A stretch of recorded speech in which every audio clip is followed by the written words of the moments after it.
அனைவருக்கும் வணக்கம். நம்ம ரயில்வே குரூப் டி எக்ஸாமுக்காக நம்ம படிச்சுக்கிட்டு இருக்கோம். ரயில்வே குரூப் டி எக்ஸாமுக்கு வந்து நமக்கு வந்து கொஸ்டின் பேட்டர்ன் வந்து கொஞ்சம் நல்லா தெளிவாக சொல்லியாச்சு. நம்ம வந்து general awareness, general science, aptitude and reasoning அப்படின்ற ஒரு 4 பார்ட்ல இருந்து மினிமம் ஒவ்வொரு பார்ட்ல இருந்து 25 கொஸ்டின்ஸ் கேட்பாங்கன்னு சொல்லி இப்போ நம்ம படிக்க ஆரம்பிக்கிறோம். ஸோ அதில் வந்து நம்மளும் வந்து ரயில்வே எக்ஸாமுக்காக வந்து நம்மளால் முடிஞ்ச அளவுக்கு வந்து கிளாஸஸ் வந்து நம்ம சொல்லுவோம். எது இம்பார்ட்டன்ட் கொஸ்டின்ஸ் அப்படின்றத வந்து நம்ம சொல்லுவோம். ஏன்னா இப்போதைக்கு ஃபர்ஸ்ட் வந்து 50 மார்க் வந்து ஜென்ரல் அவேர்னஸ், ஜென்ரல் சயின்ஸ் அப்படின்றதுக்கு வந்து உங்களுக்கு வந்து எப்படி எது இம்பார்ட்டண்டாக இருக்கும், என்னென்ன கேள்விகள்லாம் கேட்பாங்கன்ற ஒரு வியூவில் வந்து நம்ம இம்பார்ட்டன்ட் கேள்விகள் சொல்லுவோம். ஏன்னா கேள்விகளும் சொல்லுவோம், ப்ளஸ் வந்து நமக்கு வந்து அந்தந்த டாபிக்லேருந்து என்னென்னலாம் இருக்குது அப்படின்னு சொல்லுவோம். ஏன்னா நீங்கள் வந்து ஒரு இதை வந்து நம்ம வந்து கேட்டுட்டோம் அப்படின்னா அடுத்து நீங்கள் படிக்கிறதுக்கு உங்களுக்கு வந்து யூஸ்ஃபுல்லாக இருக்கும். ஏன்னா எல்லா பேரும் புக்கில் வந்து நம்ம படிக்கும் போது எதெல்லாம் இம்பார்ட்டன்ட் கொஸ்டின் அப்படின்றது வந்து உங்களுக்கு வந்து தெரியணும் அப்படின்னா ஃபஸ்ட்டு அதுலேருந்து வந்து நமக்கு எதெல்லாம் இதுக்கு முன்னாடி கேட்டிருக்காங்க எக்ஸாம் பாயிண்ட் ஆஃப் வியூவில். இப்போ ஒரு டாபிக் எடுத்துட்டா, இப்போ வந்து நம்ம சப்ஜெக்ட் எடுத்துக்கிட்டோம்னா அதுலேருந்து என்னென்ன கேள்விலாம் கேட்டிருக்காங்க அப்படின்னு ஒரு ஐடியா இருந்தது அப்படின்னா அதை கொஞ்சம் நீங்கள் தெரிஞ்சு வச்சுருந்தீங்க அப்படின்னா உங்களுக்கு வந்து அடுத்து வந்து படிக்கும் போது வந்து அது வந்து கண்டிப்பாக யூஸ்ஃபுல்லாக இருக்கும். ஏன்னா இப்போ வந்து நம்ம இந்தியன் பாலிட்டி அப்படின்னு எடுத்துக்கிறோம். இந்தியன் பாலிட்டின்றது வந்து நமக்கு வந்து 6ஆவதுலேருந்து 10ஆவது வரைக்கும் இருக்கக்கூடிய சிவிக்ஸ் புக்கில், குடிமையியல், நம்ம இப்போ ஸ்டேட் போர்ட் புக்கில், எனக்கு வந்து சென்ட்ரல் கவர்மெண்ட் எக்ஸாமு, ரயில்வேன்றது வந்து சென்ட்ரல் கவர்மெண்ட் எக்ஸாம். அதில் வந்து நம்ம வந்து 6 to 10க்குள்ளே இருக்கக்கூடிய புத்தகத்தில் கேட்பாங்களா அப்படின்னு நமக்கு ஒரு டவுட் உண்டாகும். ஆனால் 6ஆவதுலேருந்து 10ஆவது வரைக்கும் கூடிய இருக்க புத்தகத்தில் இருக்கக்கூடிய கான்செப்ட், அந்த சப்ஜெக்ட் தான் வந்து இந்தியன் பாலிட்டி. அதுக்குள்ள இருந்து எந்த எக்ஸாமுக்கு கேட்க முடியும், கேட்கணும். அது சென்ட்ரல் போர்டாக இருந்தாலும் சரி, சென்ட்ரல் கவர்மெண்ட் எக்ஸாமாக இருந்தாலும் சரி, ஸ்டேட் கவர்மெண்ட் எக்ஸாமாக இருந்தாலும் சரி, ஃபஸ்ட்டு வந்து கரெக்டாக 6ஆவதுலேருந்து 10ஆவது வரைக்கும் இருக்கக்கூடிய புக்கில், அதாவது சோசியல் சயின்ஸ் புக்கில் சிவிக்ஸ் அப்படின்ற நம்ம ஒரு பகுதியிலிருந்து இந்த பாலிட்டி அப்படின்ற ஒரு செய்திகளை வந்து நம்ம கொடுத்துருப்பாங்க. இப்போ 6ஆவது சிவிக்ஸ், 7ஆவது சிவிக்ஸ், 8ஆவது சிவிக்ஸ், 9ஆவது சிவிக்ஸ், 10ஆவது சிவிக்ஸ் அப்படின்ற எல்லாத்தையும் நம்ம வந்து தொகுத்து இப்போ நம்ம வந்து ஜென்ரலாக இது வந்து நம்ம படிக்கும் போது வந்து நமக்கு வந்து ஓரளவுக்கு என்ன அப்படின்றத நம்ம வந்து நல்லா தெளிவாக தெரிஞ்சுக்கலாம். தெரிஞ்சாலும் வந்து அவங்க என்ன கேள்வியெல்லாம் கேட்பாங்க, கேள்விகள்லாம் இருக்கு அப்படின்னு ஒரு பாயிண்ட் ஆஃப் வியூவில் நம்ம சொல்கிறோம். இதெல்லாம் நீங்கள் இதை கேட்டுட்டு நீங்கள் 6ஆவது புக்கு, 7ஆவது புக்கு, 8ஆவது புக்கு, 9ஆவது புக்கு, 10ஆவது புக்கு படிக்கும்போது ஃபஸ்ட்டு வந்து நம்ம வந்து கவர்மெண்ட் எக்ஸாம், காம்படிட்டிவ் எக்ஸாம்னாவே 10ஆவது சோசியல் படிங்க. 10ஆவது சோசியல் வந்து அருமையாக கொடுத்துருக்காங்க. இந்தியன் கவர்மெண்ட், மத்திய அரசுனா என்ன, மாநில அரசுனா என்ன, அதே மாதிரி மத்திய மாநில உறவுகள். இதெல்லாம் நமக்கு வந்து ஃபஸ்ட்டு மத்திய அரசு, அது வந்து யாரு ஆட்சி செய்யறது, மத்திய அரசு, சென்ட்ரல் கவர்மெண்ட், மத்திய அரசுக்கு வந்து யாரு ஆட்சி செய்வாங்க, மத்திய அரசுனா என்ன அப்படின்றது வந்து நம்ம தெளிவாக கொடுத்துருக்காங்க. அது மாநில அரசு, ஸ்டேட் கவர்மெண்ட் யாரு ஆட்சி செய்யறாங்க அப்படின்றதையும் நல்லா தெளிவாக. அடுத்து வந்து ரெண்டுக்கு உள்ள ரிலேஷன்ஸ், மத்திய அரசுக்கு மாநில அரசுக்கு உறவுகள் கரெக்டாக இருக்கிறதுக்காக என்னென்ன குழு, என்னென்ன கமிஷன்லாம் உருவாக்குனாங்க. ஏன்னா வந்து நம்ம இந்தியா வந்து ஒரு கூட்டாட்சி, அந்த கூட்டாட்சின்றது வந்து ஒரு கவர்மெண்ட் ஆஃப் இந்தியான்றது வந்து ஒரு நம்ம கொண்டு வர ஒரு விஷயம் வந்து எல்லா மாநிலத்துக்களையும் வந்து நம்ம வந்து ஃபாலோ பண்ணணும். அப்படின்ற போது வந்து நம்ம வந்து ஸ்டேட் கவர்மெண்ட் வந்து சென்ட்ரல் கவர்மெண்ட்டோட திட்டங்களை வந்து நம்ம வந்து கரெக்டாக வந்து நம்ம செயல்படுத்தணும். அது மாதிரி ரிலேஷன்ஷிப்ஸ் நல்லா இருக்கணும். அந்த ரிலேஷன்ஷிப்பை நல்லா கரெக்டாக இருக்கிறதுக்காக என்னென்ன கமிஷன், என்னென்ன குழுவெல்லாம் கொண்டு வந்தாங்க அப்படின்றதெல்லாம் நம்ம வந்து அடுத்தடுத்து நம்ம தெரிஞ்சுக்கணும். ஸோ இப்போதைக்கு வந்து நம்ம வந்து இந்தியன் பாலிட்டி கிளாஸை நம்ம வந்து சொல்லிக்கிட்டு இருக்கோம். அந்த கிளாஸ் வந்து நமக்கு வந்து எல்லாத்தையும் ஒவ்வொரு 2 நாளில் வந்து நம்ம முடிக்கலாம் அப்படின்னு சொல்லி ஒரு பிளானிங்கில் போயிட்டு இருக்கு. ஏன்னா ஜென்ரல் அவேர்னஸ்ல வந்து நமக்கு வந்து எந்தெந்த டாபிக்ல வந்து கேள்வி கேட்பாங்கன்னு ஃபர்ஸ்ட் ஆல்ரெடி சொல்லியாச்சு. ஜென்ரல் அவேர்னஸ்னா ஃபர்ஸ்ட் வந்து நமக்கு வந்து history, geography, polity, economy, current affairs, இந்த 5 டாபிக் ஜென்ரல் அவேர்னஸ். அப்புறம் தனியாக ஜென்ரல் சயின்ஸ் இருக்கும். ஜென்ரல் சயின்ஸ்ன்றது நம்ம சொல்லுவோம் physics, chemistry, botany, zoology. Botany, zoology வந்து நம்ம பயாலஜின்னு சொல்லுவோம். ஸோ அந்த 3 பார்ட்டு அல்லது 4 பார்ட்டு அதை வந்து 3ஆவது எடுத்துக்கலாம், 4ஆவது எடுத்துக்கலாம். இப்போ 3ஆவது எடுத்தோம்னா பிசிக்ஸ், கெமிஸ்ட்ரி, பயாலஜினா உயிரியல். அதுல இருந்து நமக்கு வந்து 25 கொஸ்டின்ஸ் வர்றதுக்கு வாய்ப்பு இருக்கு. அதே மாதிரி வந்து 4 பார்ட்டா எடுத்துக்கிட்டாலும் ஒவ்வொரு பார்ட்டில இருந்து நமக்கு வந்து 5 கொஸ்டின் கண்டிப்பா வரும். 6 question physics, chemistry, botany, zoology 4 part இருக்கு. ஒவ்வொரு பார்ட்லயும் நமக்கு 6 கொஸ்டின், 24 கொஸ்டின். ஏன்னா நமக்கு வந்து ஜென்ரல் சயின்ஸ்ல வந்து 25 கொஸ்டின், நம்ம வந்து இப்போதைக்கு ஜென்ரல் அவேர்னஸ் சொல்லிட்டு அப்புறம் ஜென்ரல் சயின்ஸ்ல வந்து இம்பார்ட்டன்ட் கொஸ்டின் சொல்லுவோம். இதை நீங்க கேட்டீங்கன்னாவே ஓரளவு நம்ம வந்து ரயில்வே எக்ஸாம் வந்து பாஸ் பண்றதுக்கு வாய்ப்பு இருக்கு. ஏன்னா ரயில்வே எக்ஸாம்லாம் வந்து டிஎன்பிஎஸ்சி மாதிரி வந்து ரொம்ப டீப்பா உள்ள இருந்து வரி வரியாலாம் படிக்கணும்னு அவசியமே இல்லை. ஏன்னா வந்து மேலோட்டமா ஒரு பேசிக் நாலேஜ் இருந்தாலே போதும். ஒரு எல்லாமே ஓரளவுக்கு நமக்கு வந்து இந்த வந்து நமக்கு தெரிஞ்ச கேள்வியாக தான் இருக்கு. ரயில்வே எக்ஸாம் பொறுத்தவரை ரொம்ப டிஃபிகல்ட்டான, ரொம்ப உள்ள இருந்து நமக்கு தெரியாத கேள்வியெல்லாம் வராது. அதனால வந்து நீங்க ஒரு நார்மலா படிச்சாலே போதும். ஒரு பேசிக், இப்போ வந்து ஒவ்வொரு டாபிக்லயும் ஒரு பேசிக் கொஸ்டின்ஸ் இருக்கும். இப்போ நாங்க தொகுத்து வச்சிருக்கோம் கவர்மெண்ட் எக்ஸாமுக்காக தொகுத்த கேள்விகள். அதாவது சயின்ஸ் பிசிக்ஸ்னா ஒரு 500 கொஸ்டின்ஸ் இருக்கு, கெமிஸ்ட்ரினா ஒரு 500 கொஸ்டின் இருக்கு, அதே பாட்டனினா ஒரு 500 கொஸ்டின், சுவாலஜினா ஒரு 500 கொஸ்டின், அதே ஹிஸ்டரினா ஒரு 500 கொஸ்டின், ஜாகிரபினா ஒரு 500 கொஸ்டின். ஒவ்வொன்றுலையும் 500 கொஸ்டின்ஸ் அப்படின்னு சொல்லிட்டு ஃபர்ஸ்ட் வந்து ஒரு 3000 to 4000 கொஸ்டின் வந்து 10th பேஸ்ல இருக்கும். அதை பூரா படிச்சிட்டீங்கன்னாவே உங்களுக்கு வந்து மேக்ஸிமம் வந்து அவங்க எந்த கேள்வி கேட்டால் ஆன்சர் பண்ணிடலாம். அடுத்து இதே இது வந்து நம்ம வந்து டிகிரி ஸ்டாண்டர்ட் அளவுக்கு ஒரு தொகுத்து வச்சிருக்கோம், அது ஒரு 3000 கொஸ்டின்ஸ் இருக்கும். இதே இது அடுத்து இப்போ டோட்டலாக வந்து பிசிக்ஸ் மட்டும் 1000 கொஸ்டின் 10th + டிகிரி. அது வந்து அந்த பேஸ்ல எல்லா டாப்பிக்கையும் கவர் பண்ணிடுவோம். எல்லா டாப்பிக்குமே வந்து நம்ம வந்துடும். இப்போ நமக்கு டிஎன்பிஎஸ்ல இருக்க சிலபஸ்ல இருக்கக்கூடிய ஒவ்வொரு யூனிட்ஸ், ஒவ்வொரு சப்டாபிக்ஸ், அந்த ஒவ்வொரு சப்டாபிக்ஸ்ல இருக்கக்கூடிய ஒவ்வொரு கான்டென்ட், ஒவ்வொரு லெசனோட நேம், அந்த லெசன்ல என்னென்ன இம்பார்ட்டன்ட் கொஸ்டின்ஸ் இருக்கு அப்படின்னு எல்லாம் ரீட் பை வேர்டு ரீட் பண்ணி இம்பார்ட்டன்ட் கொஸ்டினா நம்ம வந்து தொகுத்து வச்சிருக்கோம். அந்த கொஸ்டினை வந்து நீங்க மெமோரிஸ் பண்ணிட்டாவே நீங்க வந்து 60 to 70% வந்து நம்ம ஆன்சர் பண்ணிடலாம். மீதி ஒரு 10 to 20% தான். 10 to 20% வந்து நம்ம புக்கை ரீட் பண்ணணும். புக்கை ரீட் பண்றதுக்கு நமக்கு வந்து டைம் இருந்தா நம்ம புக்கை ரீட் பண்ணிடலாம். இல்லாட்டி கேட்குற கேள்விக்கு வந்து ஆன்சர் வச்சு நம்ம வந்து ஆன்சர் பண்ணிடலாம். ஆன்சர் வச்சு கீழே இருக்க ஆன்சர் வச்சு இந்த கேள்விக்கு வந்து இந்த ஆன்சர்லாம் வராதுன்னு ஒமிட் பண்ணியே நம்ம ஆன்சர் பண்ணிடலாம். அது மாதிரி வந்து ஒரு ஸ்டாண்டர்டா இப்போ இந்தியன் பாலிட்டி அப்படின்னா நாங்கள் வந்து ஃபர்ஸ்ட் இதுக்கு வந்து இந்தியன் பாலிட்டியில் வந்து நமக்கு டோட்டலாக 500 கொஸ்டின்ஸ் தான். ஏன்னா ஃபர்ஸ்ட் ஒரு 250 கொஸ்டின்ஸ் இருக்கு. 6 to 10th இருக்கக்கூடிய எல்லா சிவிக்ஸ்ல இருந்து கேட்கக்கூடிய அப்படின்றலாம் வந்து ஒரு 250 கொஸ்டின் தான். ஏன்னா அதுக்கு மேலே அதில் வந்து அவங்க கேட்க முடியாது.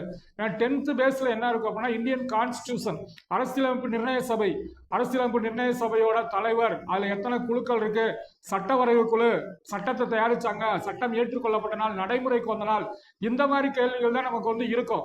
அப்புறம் இந்தியன் அரசியலமைப்பு சட்டம்னா என்ன, ஒரு முகவுரை, 12 அட்டவணை, 25 பகுதிகள், 470 விதிகள்.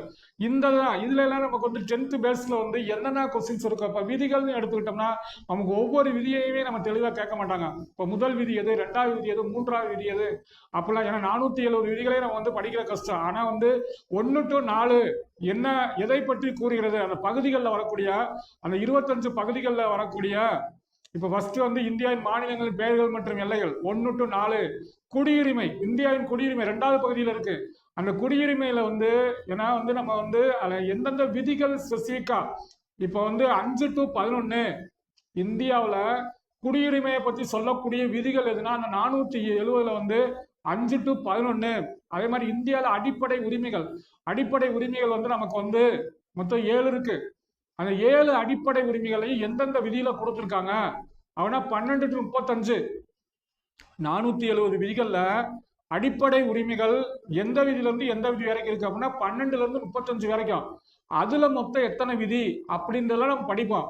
அதே மாதிரி அரசு நெறிமுறை கோட்பாடு எத்தனாவது பகுதியில் இருக்கு, 4வது பகுதியில் இருக்கு. ஏன்னா இந்தியாவோட அரசியலமைப்பு சட்டம்ன்றது வந்து நம்ம ஒரு பேசிக்கா வந்து நம்ம ஃபர்ஸ்ட் நல்லா பாலிட்டி இந்தியன் கான்ஸ்டியூஷன் படிக்க ஆரம்பிச்சிட்டோம் அப்படின்னா இந்தியாவோட அரசியலமைப்பு சட்டம், ஒரு முகவுரை, 12 அட்டவணை, 25 பகுதிகள், 470 விதிகள், இதை தான் வந்து கான்ஸ்டியூஷன், இந்தியன் கான்ஸ்டியூஷன் அரசியலமைப்பு சட்டம்.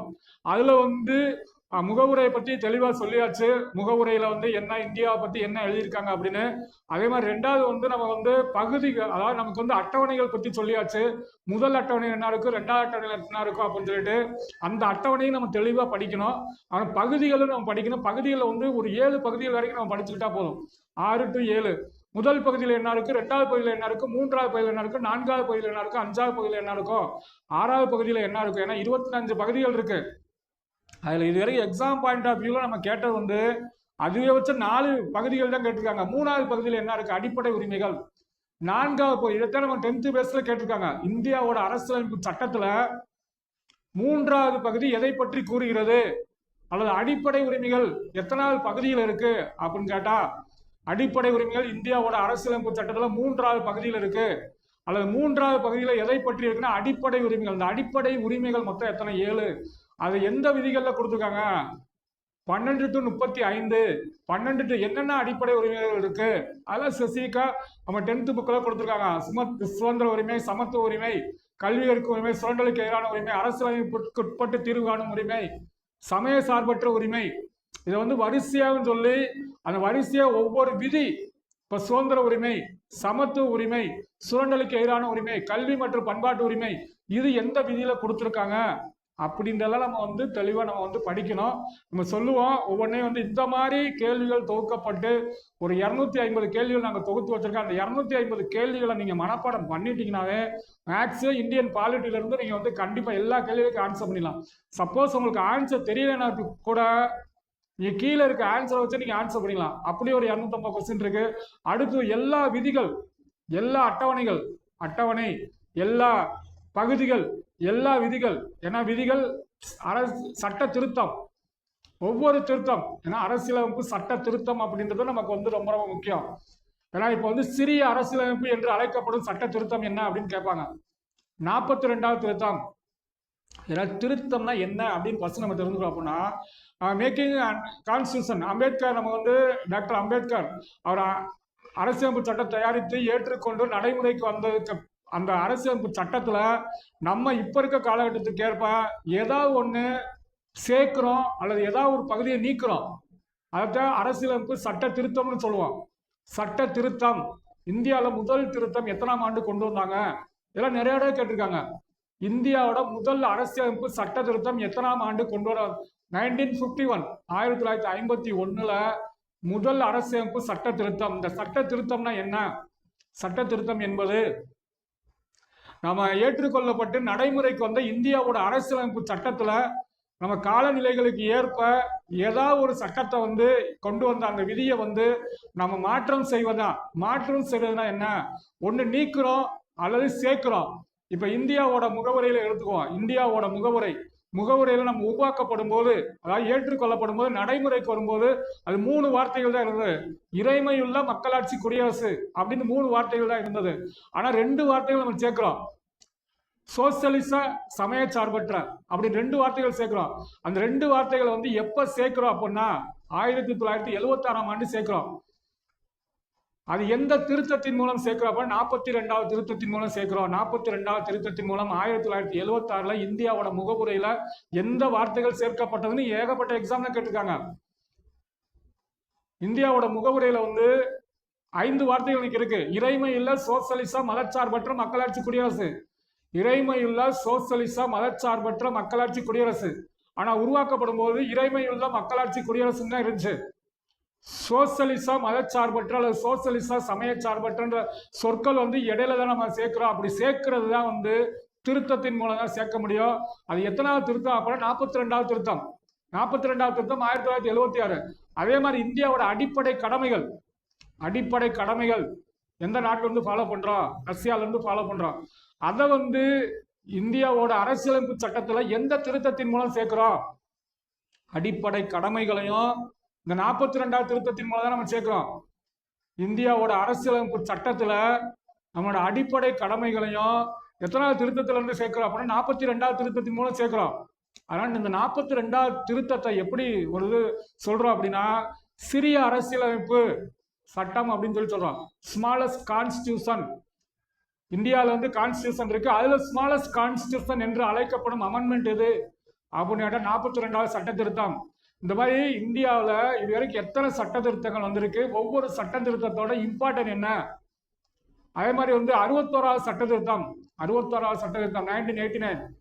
அதே மாதிரி 44வது சட்ட திருத்தம் 1978. 1978 44வது சட்ட திருத்தம் என்ன சொல்றாங்க? அதுல என்ன பண்ண அப்படின்னா இந்தியாவில் அடிப்படை உரிமைகள் 7 இருந்தது. அந்த 7 அடிப்படை உரிமைகள்ல சொத்துரிமை வந்து ஒரு அடிப்படை உரிமையா இருந்தது. நம்ம எவ்வளவு சொத்து வச்சிருக்கலாம் அப்படின்றது வந்து ஒரு ஃபண்டமெண்டல் ரைட்ஸா இருந்தது.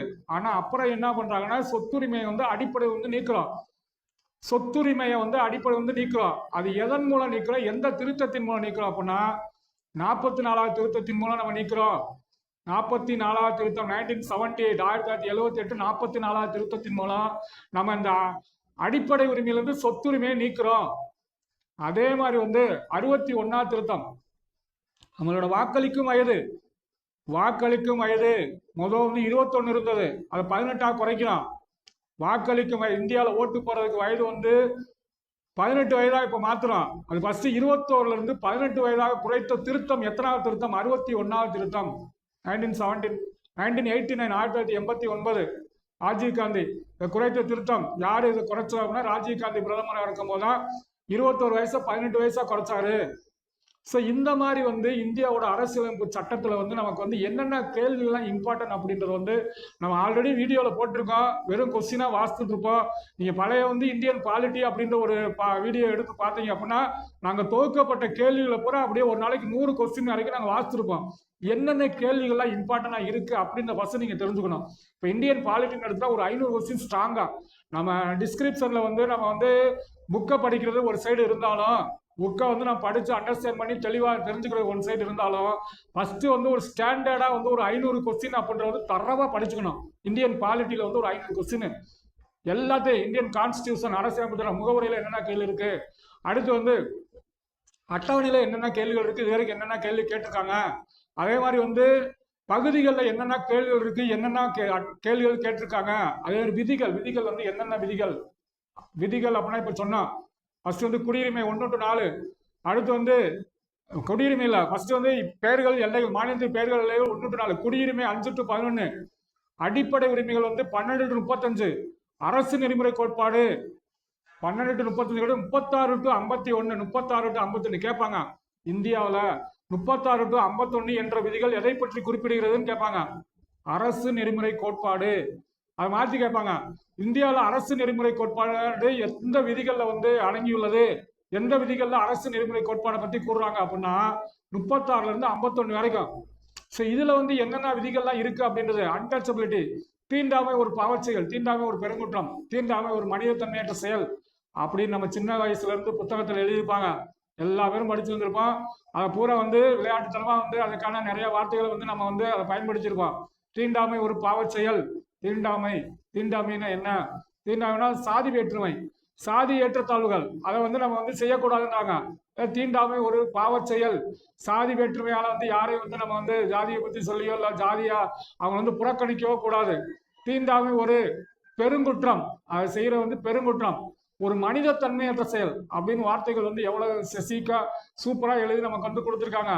அதை நம்ம ஃபாலோ பண்றது. அதாவது தீண்டாமை அதை பத்தி சொல்லக்கூடிய விதி 17வது விதி.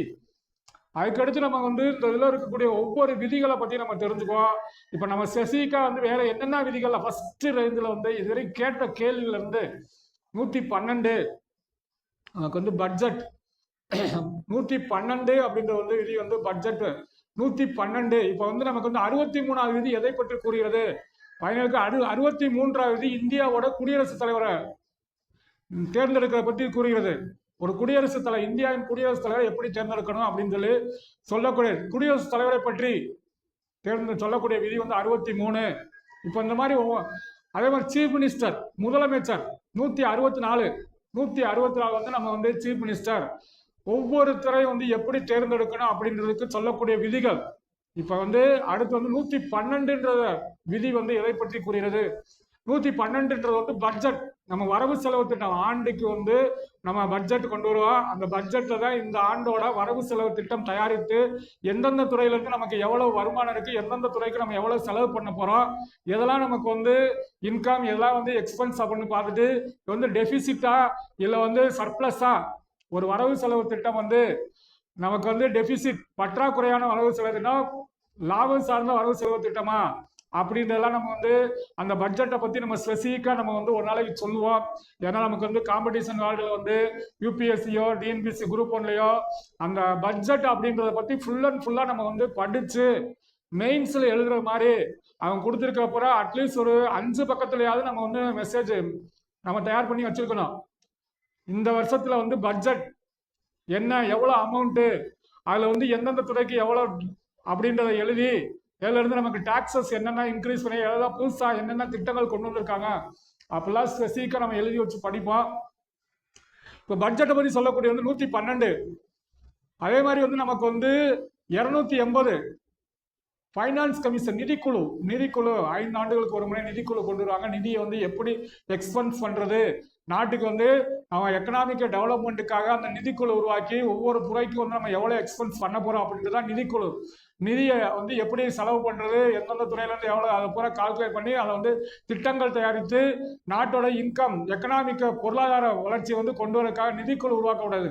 அது எப்போ 1951 ஃபர்ஸ்ட் நிதிக்குழுவின் தலைவர் யாரு, இப்போ வந்து 15வது நிதிக்குழு அதோட தலைவர் யாரு அப்படின்னு நம்ம வந்து கரண்ட் அஃபேர்ஸ்ல படிப்போம்.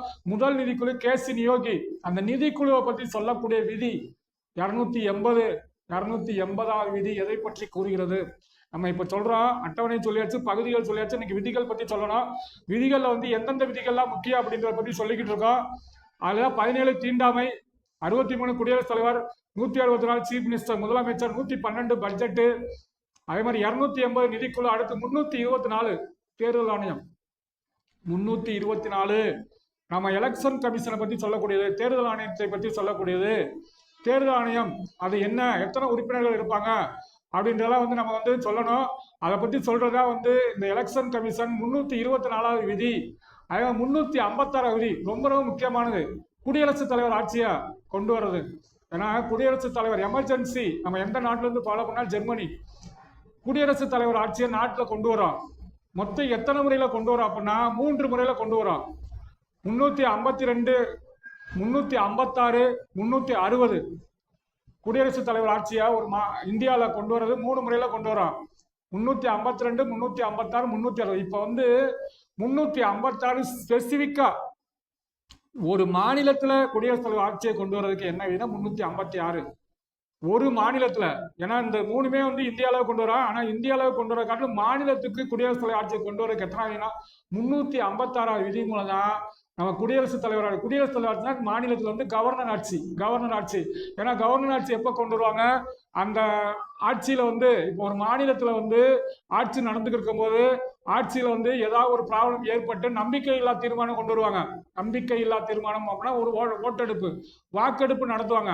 அதுல உறுப்பினர்களை பூரா வாக்கெடுப்பு நடத்தி அதுல வந்து பாதிக்கு மேற்பட்டவர் வந்து அங்க நமக்கு வந்து என்ன பண்ணும், அந்த ஆட்சிக்கு வந்து அவங்க வந்து ஓட்டு போடணும். ஓட்டு போட்டு அந்த ஆட்சியை தக்க வச்சுக்கணும். அவங்க அப்படி பாதிக்கு மேல, இப்ப சப்போஸ் தமிழ்நாடுன்னு எடுத்தா, இப்ப தமிழ்நாடுல வந்து டிஎம்கே ஆட்சி நடைபெற்றுக்கிட்டு இருக்கு. டிஎம்கே ஆட்சியில் வந்து ஏதாவது சட்டம் ஒழுங்கு சீர்குலைவு, ஏதாவது ப்ராப்ளம் ஏற்பட்டு மக்கள் பூரா வந்து இந்த ஆட்சிக்கு விரோதமா, ஆட்சிக்கு எதிராக வந்து செயல்படுறாங்க அப்படின்னு ஒரு செய்தி வந்தது அப்படின்னா சட்டமன்றத்துல இருக்கக்கூடிய எம்எல்ஏக்கள் பூரா அவங்களே வந்து தானே முன் வந்து இந்த ஆட்சியை கலைக்கிறதுக்கு வந்து கவர்னர்கிட்ட மனு கொடுக்கலாம். கவர்னர்கிட்ட மனு கொடுக்கும் போது அல்லது வந்து கவர்னரே பார்த்து நாட்டில் வந்து மாநிலத்தில் வந்து சட்டம் ஒழுங்கு சீர்குலைவு இல்லை வந்து அதிருப்தியை வெளிப்படுத்துறாங்க, அதனால வந்து இதுக்கு வந்து நம்பிக்கையில்லா தீர்மானம் கொண்டு வருவோம் அப்படின்னு சொல்லி நம்பிக்கையில்லா தீர்மானம் கவர்னர் அறிவிச்சு வாக்கெடுப்பு நடத்துவாங்க. இப்போ தமிழ்நாட்டில் மொத்தம் 234 தொகுதிகள் இருக்கு. 234 தொகுதிகளில் வந்து இப்போ இருக்க ஆட்சி டிஎம்கே ஆட்சிக்கு வந்து ஓட்டு போடுறவங்க எத்தனை பேர்னு கேட்டு அது ஓட்டு போட சொல்லுவாங்க. அப்படி ஓட்டு போட வந்து 234 வந்து பாதி வந்து 117 பேர் 117 பேர் ஓட்டு போட்டாங்கன்னா அந்த டிஎம்கே ஆட்சி அப்படியே கண்டினியூ ஆகும். 117 பேர், பாதிக்கு மேற்பட்டவர், பாதிக்கு கீழே சப்போஸ் வந்து 117ல 100 பேர் தான் வாக்கு கொடுக்குறாங்க, ஆதரவு கொடுக்குறாங்க அப்படின்னா உடனே ஆட்சியை கலைச்சிருவாங்க.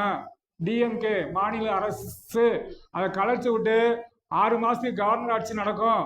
அதற்கு அடுத்து வந்து தேர்தல் நடத்துவாங்க. தேர்தல் நடந்து புதுசா தேர்தல் வச்சு யாரு எந்த கட்சிக்காரங்க வராங்களோ அவங்க தான் முதலமைச்சர் வருவாங்க.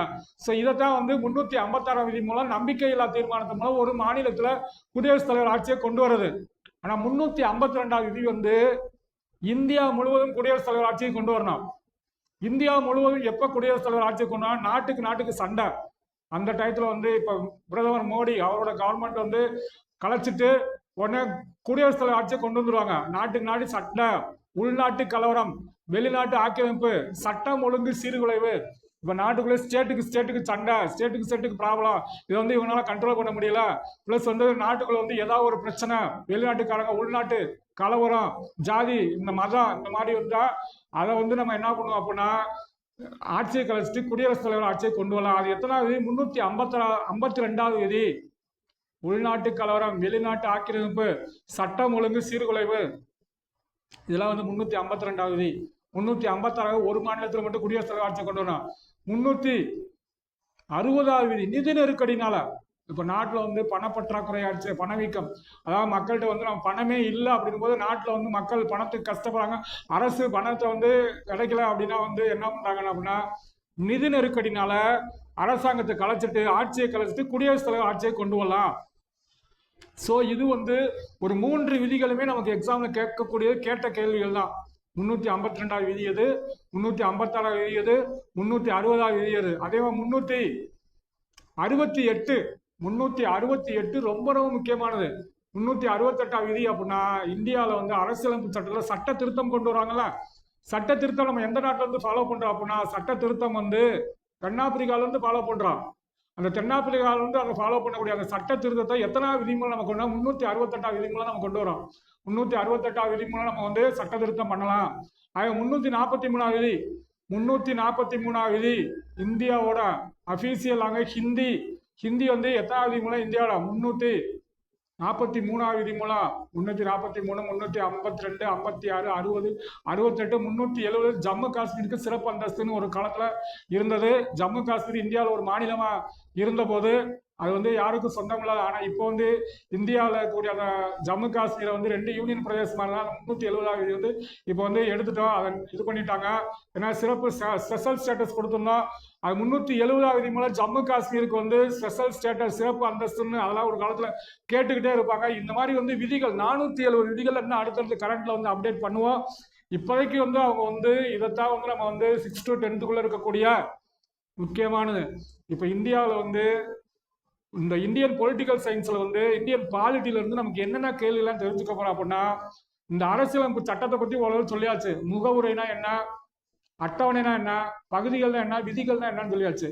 இப்ப அதுக்கடுத்து இந்தியாவோட எப்படி ஆட்சி செய்ய போறோம், இந்திய அரசுனா என்ன, இந்திய அரசுனா வந்து இந்திய அரசு பிரசிடென்ட் பிளஸ் பார்லிமெண்ட். இந்திய அரசு அப்படின்னா பிரசிடென்ட் பிளஸ் பார்லிமெண்ட். பார்லிமெண்ட்ல லோக்சபா, ராஜ்யசபா. இதை பத்தி நம்ம தெளிவா தெரிஞ்சுக்கிறோம்.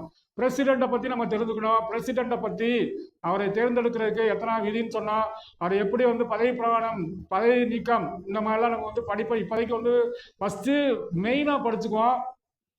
இந்தியாவோட முதல் குடியரசுத் தலைவர் யாரு? டாக்டர் ராஜேந்திர பிரசாத். இந்தியாவோட முதல் குடியரசுத் தலைவர் டாக்டர் ராஜேந்திர பிரசாத். இந்தியாவோட முதல் துணை குடியரசுத் தலைவர் டாக்டர் ராதாகிருஷ்ணன். இந்த குடியரசுத் தலைவரை தேர்ந்தெடுக்கணும்னா எத்தனை வயது, அவர் எப்படி வந்து போட்டியிடணும், அதுக்கு எத்தனை 35 வயது நிரம்பியா இந்தியாவோட குடிமகனா, அதாவது இந்தியாவில் பிறந்திருக்கணும். இந்தியாவில் குடியரசுத் தலைவனா இந்தியாவில் பிறந்திருக்கணும். 35 வயது பூர்த்தி பெற்றிருக்கணும். எந்த ஒரு அரசுலையும் வந்து எந்த பணியிலையும் நம்ம ஈடுபடக்கூடாது. பிளஸ் வந்து அதே மாதிரி வந்து அவர் வந்து எப்படி தேர்ந்தெடுக்கணும், எலக்டோரல் காலேஜ். அவர் வந்து மறைமுக தேர்தல் முறை. ஏன்னா மக்களால் தேர்ந்தெடுக்கப்படக்கூடிய அந்த உறுப்பினர்கள் பூரா அவருக்கு ஓட்டு போடுவாங்க. எலக்டோரல் காலேஜ்னா என்ன, நமக்கு வந்து எலக்டோரல் காலேஜ் அப்படின்றது வந்து நம்ம பார்லிமெண்ட்ல இருக்கக்கூடிய Lok Sabha, Rajya Sabha plus state assemblies. இந்தியாவில் இருக்கக்கூடிய மாநிலங்களோட சட்டமன்ற உறுப்பினர்கள் பூரா குடியரசுத் தலைவருக்கு ஓட்டு போடுவாங்க. மறைமுக தேர்தல் முறையில ஓட்டு போட்டு அதில் தேர்ந்தெடுப்பாங்க. குடியரசுத் தலைவர் பதவிக்காலம் வந்து 5 ஆண்டுகள். 5 ஆண்டுகள் வந்து 2 முறையும் வந்து நம்ம வந்து பதவியை வகிக்கலாம். 2 முறை 3 முறை கூட. நமக்கு வந்து இது வரைக்கும் எத்தனாவது குடியரசுத் தலைவர்? 11வது குடியரசுத் தலைவர் வந்து ஏபிஜே. முதல் குடியரசுத் தலைவர் டாக்டர் ராஜேந்திர பிரசாத். 11வது குடியரசுத் தலைவர் வந்து ஏபிஜே அப்துல் கலாம். 11வது குடியரசுத் தலைவர். 12வது குடியரசுத் தலைவர் பிரதிபா பாட்டீல். இந்தியாவின் முதல் பெண் குடியரசுத் தலைவர். 12வது குடியரசுத் தலைவர் பிரதிபா பாட்டீல். 13வது குடியரசுத் தலைவர் வந்து பிரணாப் முகர்ஜி. 14வது குடியரசுத் தலைவர் வந்து நமக்கு வந்து ராம்நாத் கோவிந்த். இப்ப இருக்கக்கூடிய இந்தியாவோட குடியரசுத் தலைவர் எத்தனாவது குடியரசு? 15வது குடியரசுத் தலைவர் திரௌபதி முர்மு. இந்தியாவோட குடியரசுத் தலைவர். அவங்க எத்தனாவது குடியரசுத் தலைவர் அப்படின்னு நம்ம தெரிஞ்சுக்க அவர் என்ன அவருக்கு. அதே மாதிரி துணை குடியரசுத் தலைவர் யாரு? துணை குடியரசுத் தலைவர் இந்தியாவோட முதல் துணை குடியரசுத் தலைவர் நமக்கு வந்து டாக்டர் ராதாகிருஷ்ணன். அவர் வந்து எப்படி தேர்ந்தெடுக்கப்படுறாங்க? அவர் தான் ராஜ்யசபாவோட தலைவர். இந்திய அரசின் தலைவர் வந்து நம்ம வந்து குடியரசுத் தலைவர். ராஜ்யசபாவின் தலைவர் யாருன்னா துணை குடியரசுத் தலைவர். இப்போ லோக்சபா ராஜ்யசபா அதை பத்தி நம்ம கண்டிப்பா தெரிஞ்சுக்கணும்.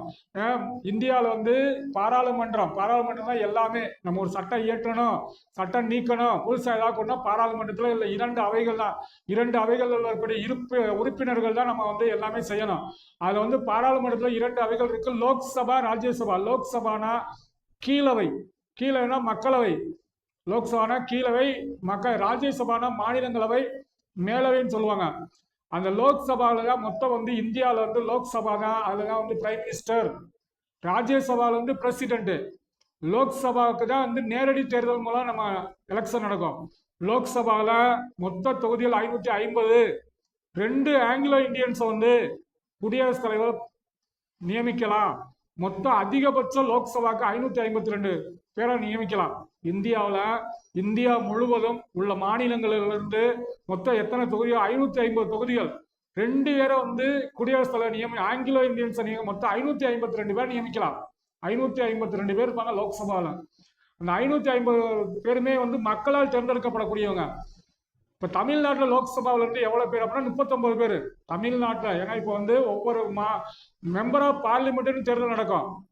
இப்போ தமிழ்நாட்டில் வந்து சட்டமன்றத்தில் 234 தொகுதிகள் இருக்கு. அந்த 234 தொகுதிகளை வந்து இங்கே 39 தொகுதிகள் அடங்கிடுறாங்க. மெம்பர் ஆஃப் பார்லிமெண்ட்டுக்கு இப்போ இந்தியாவுக்கு நம்ம தமிழ்நாடு சார்பாக எத்தனை பேரை பாராளுமன்றத்துக்கு அனுப்புறோம் அப்படின்னா 39 பேர் அனுப்புறோம் லோக்சபாவுக்கு. அந்த லோக்சபாவில் ஒருத்தர் தான் பிரைம் மினிஸ்டர். லோக்சபாவில் இப்போ தமிழ்நாட்டில் ஸ்டேட் எலெக்ஷன் மாதிரி அங்கே லோக்சபாவுக்கு தேர்தல் நடக்கும். தேர்தல் வந்து 2 கட்சி தான் அங்கே main, Congress BJP Congress. BJP Narendra Modi, Congress அந்த காலத்துல இருந்து ஜவஹர்லால் நேருல இருந்து அப்படியே வந்து இந்திரா காந்திக்கு அடுத்து ராஜீவ் காந்திக்கு அடுத்து வந்து இப்போ வந்து ராகுல் காந்தி அப்படின்றது இவங்க வந்து காங்கிரஸ். அந்த காலத்துல வந்து இந்தியாவை ஆட்சி செய்யறவங்க காங்கிரஸ் தான் ஆட்சி செஞ்சுக்கிட்டே இருந்தாங்க. இப்போ ஒரு குறிப்பிட்ட அந்த லாஸ்ட் 3 டேர்ம்ஸ் வந்து இப்போ பிஜேபி தான் இந்தியா ஆட்சி செய்யறாங்க. ஏன்னா வந்து அதுக்கு முன்னாடி வந்து அதிகபட்சம் காங்கிரஸ் அப்படியே பண்ணிட்டு இருக்கோம். இப்போ வந்து மக்களோட மாற்றத்துல வந்து இப்போ பிஜேபி ஆட்சி செஞ்சுக்கிட்டு இருக்காங்க. பிரதமர் மோடி வந்து கடைசி 3 டேர்ம் இப்போ வந்து ஆட்சி செஞ்சுக்கிட்டு இருக்காரு. எப்போ வந்தாரு அப்படின்றது வந்து நல்லா தெளிவாக சொல்லுவான். இப்போ வந்து அந்த இந்தியாவில் இருக்கக்கூடிய எல்லா கட்சிகளுமே 2 கட்சிக்குள்ள வந்துருவாங்க. எந்த கட்சிக்குள்ள வருவாங்க? ஒன்று பிஜேபி கூட்டணியில் வருவாங்க, இல்லாட்டி காங்கிரஸ் கூட்டணியில் வருவாங்க. பிஜேபி காங்கிரஸ் இவங்க தான் வந்து இந்தியா முழுவதும் எல்லா தொகுதிகள்லையும் வந்து போட்டியிட்டு அதுல யாரு ஜெயிக்கிறாங்களோ அவங்க தான் பிரதமர். இந்தியாவோட பிரதமர் யாரு? லோக்சபாவில் இந்த 550 பேர், 550 வந்து 275 பேர், 275 பேர். ஏன்னா பாதினா 275 பேர் யாரு ஜெயிக்கிறாங்களோ அவங்க தான் இந்திய நாட்டோட பிரதமரா வரணும். அப்படிதான் வந்து கடைசியா 2 வந்து அவங்க வந்து கடைசியா 3 வந்து பிரதமர் மோடி ஜெயிச்சு இந்தியாவோட பிரதமரா இருக்காரு. ஸோ இந்த மாதிரி தமிழ்நாட்டில இருந்து லோக்சபா கிட்ட 39 பேர், அதிகபட்சம் உத்தரப்பிரதேசம் வந்து 70 பேர். இந்த 550 பேர்ல இதான் லோக்சபாவோட தலைவர். லோக்சபாவோட தலைவர் வந்து யாரு அப்படின்னா வந்து பிரதமர் தான். அவர் தான் அமைச்சர்களுக்கும் தலைவர். அமைச்சர்களை பூரா தேர்ந்தெடுக்கக்கூடியவங்க இந்த பிரதமர் தான். ஆனா லோக்சபாவில் நடைபெற கூட்டத்துக்கு தலைமை வகிப்பவர் யாருன்னா லோக்சபா சபாநாயகர். லோக்சபாவோட இந்த 550 பேர்த்துக்கு 552 பேர்த்துக்கு ஒரு தலைவரை தேர்ந்தெடுப்பாங்க. அவர்தான் லோக்சபா சபாநாயகர். அவர் தான் வந்து லோக்சபாவில் நடைபெறக்கூடிய கூட்டத்திற்கு தலைமை தாங்குவார். லோக்சபா சபாநாயகர். இந்தியாவின் முதல் சபாநாயகர் யாரு? இந்தியாவோட முதல் சபாநாயகர் வந்து ஜிவி மாவுலங்கர், கணேஷ் வாசுதேவ் மாவுலங்கர். இப்ப இருக்க சபாநாயகர் யாரு? ஓம் பிர்லா. இப்ப இருக்கக்கூடிய இந்தியாவோட பாராளுமன்றத்தில் லோக்சபாவின் சபாநாயகர் ஓம் பிர்லா. ஸோ லோக்சபாவில் கூட்டத்தில் தான் வந்து எல்லா பேருமே இந்தியாவில் வந்து எல்லாத்தையும் இன்னைக்கு ஒரு ஸ்டேட்ல இருக்கக்கூடிய எல்லா பேருமே வந்து ஸ்டேட்டில் இந்தியா முழுவதும் என்னென்ன கொண்டு வர புதிய திட்டங்கள் கொண்டு வரா பிரைம் மினிஸ்டர் தான். இந்தியாவில் எல்லா திட்டங்கள் கொண்டு வர பிரைம் மினிஸ்டர் தான். ஆனா கொண்டு வர திட்டங்கள் பூரா வந்து யாரோட கையெழுத்து இல்லாம சட்டமாகாது, திட்டமாகாது. குடியரசுத் தலைவர் கையெழுத்து ஒப்புதல் இல்லாம சட்டமாக ஆகாது, திட்டமாக ஆகாது. உண்மையான தலைவர் செயல்படுத்துறதுக்கு வந்து எக்ஸிக்யூட்டிவ் பவர் அது வந்து யார்கிட்ட இருக்குன்னா செயல்படுத்துறதுக்கு வந்து நமக்கு வந்து பிரசிடென்ட் இருக்கு.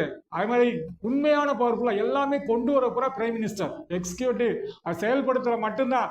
சரி, இவங்க கொண்டு வர திட்டத்தை பூரா இப்போ வந்து ஒரு திட்டம் கொண்டு வந்து அதை வந்து நாட்டுக்கு கொண்டு வரணும்னா ஃபர்ஸ்ட் லோக்சபாவிலே ராஜ்யசபாவிலேயே ஃபர்ஸ்ட் வந்து அதை பற்றி வாசிப்பாங்க. ஒரு அறிக்கை ஒரு சட்ட மசோதாக்க அப்படின்னு மசோதா அப்படின்றது வந்து இப்போ வந்து அதில் வந்து ஒரு புதிய திட்டம் ஏதாவது ஒன்று கொண்டு வரணும் அப்படின்னா ஃபர்ஸ்ட் லோக்சபாவில் தான் ஃபர்ஸ்ட் வந்து அதை பற்றி என்னன்னு சொல்லுவாங்க. ஒரு புதிய திட்டம் ஏதாவது ஒன்று கொண்டு வரணும்னா அங்கே இருக்கிறதுல வந்து அறிவிச்சுட்டு அதில் வாக்கெடுப்பு நடத்துவாங்க.